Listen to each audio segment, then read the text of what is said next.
चलिए अब आते हैं क्वेश्चन नंबर 6 की ओर। इसमें बोल रहा है कि व्याख्या कीजिए कि 7 गुने 11 गुने 13 प्लस 13 और 7 गुने 6 गुने 5 गुने 4 गुने 3 गुने 2 गुने 1 प्लस 5 भाज्य संख्या क्यों है। मतलब ये संख्या और ये संख्या भाज्य संख्या क्यों है, ये हमें दिखाना है। तो ये है आपका क्वेश्चन नंबर 6।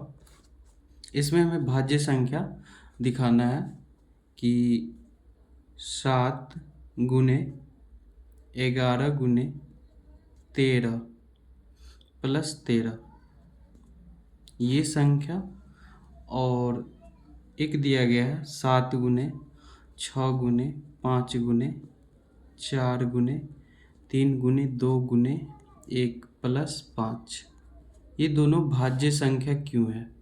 तो सबसे पहले हम कुछ पॉइंट जान लेते हैं इनके बारे में। तो क्योंकि कोई भी हम अगर अभाज्य संख्या लेते हैं, अगर अभाज्य संख्या की बात करें, 3 एक अभाज्य संख्या है, इसका अगर हम गुणनखंड करें तो ये होगा 3 एकम 3।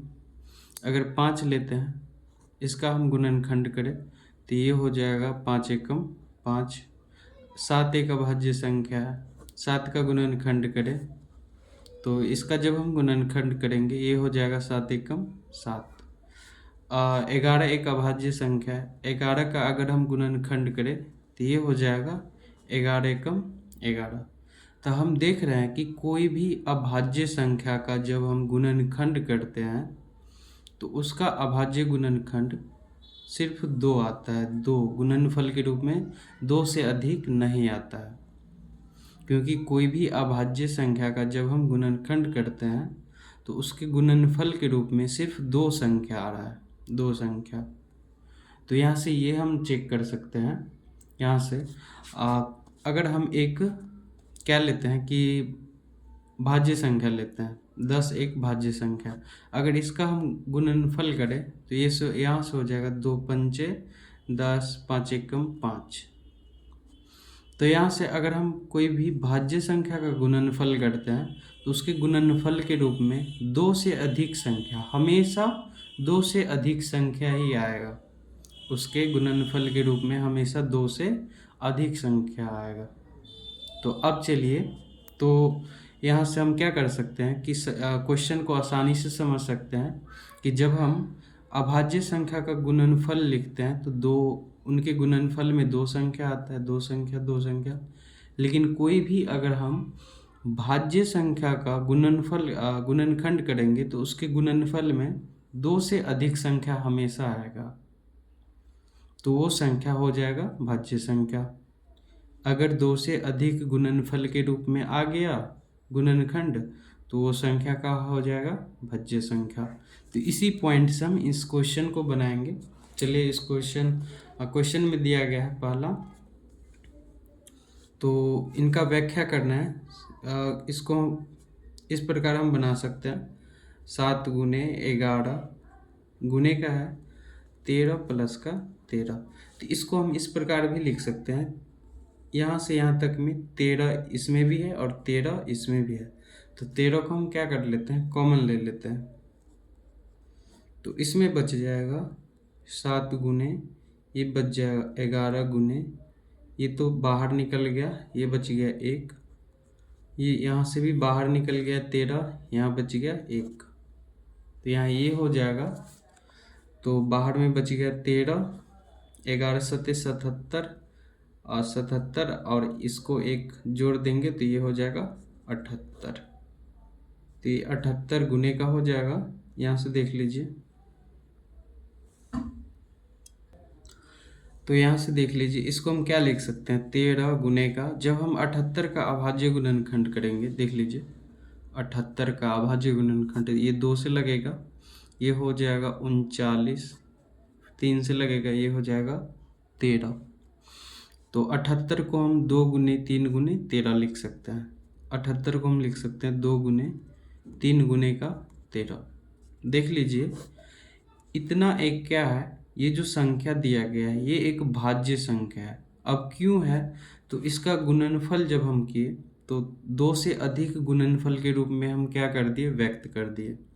ये जो संख्या था इनको हम 2 से अधिक गुणनफल के रूप में क्या किए, व्यक्त कर दिए, इसीलिए यह एक क्या हो जाएगा, भाज्य संख्या हो जाएगा। तो सबसे पहले ये हो गया, और दूसरा दिया गया था कि 7 गुने का 6 गुने का है 5 गुने का 4 गुने का 3 गुने का 2 और गुने का 1 प्लस का है 5। इसको भी क्या करना होगा, 2 से अधिक गुणनफल के रूप में दिखाना होगा, उसके लिए प्लस का साइन क्या होना चाहिए, हटना चाहिए।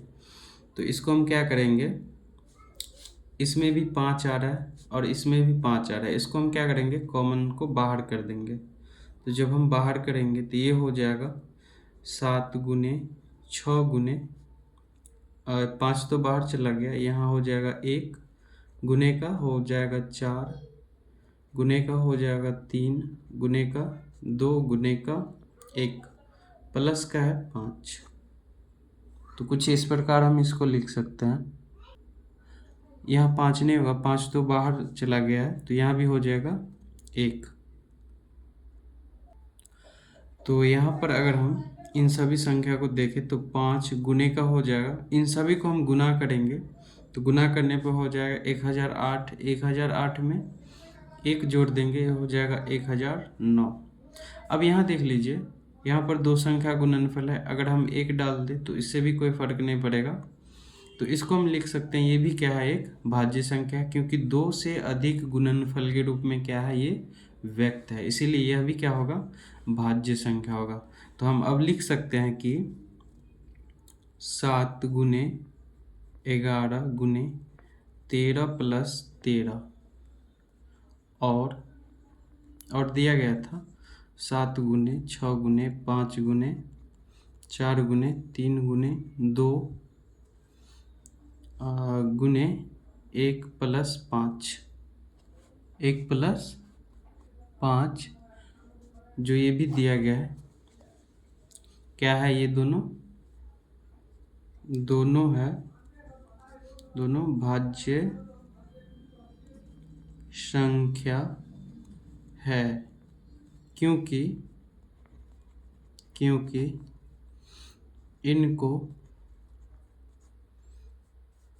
इनको 2 से अधिक अभाज्य गुणनफल के रूप में लिखा जा सकता